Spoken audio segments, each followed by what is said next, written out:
Train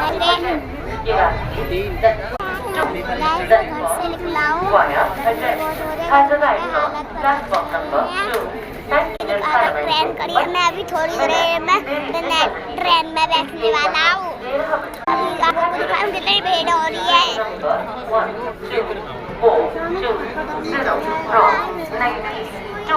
Lucknow via Aligarh transport centre is reported by 25 minutes.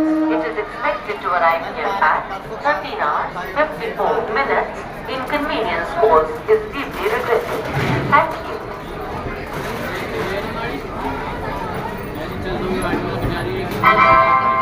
कृपया ध्यान दीजिए गाड़ी संख्या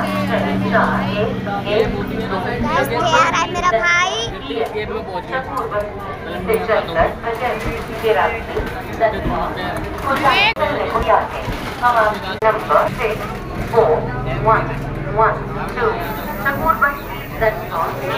गाइस चलिए तो लाइक कमेंट करना। Bye bye guys.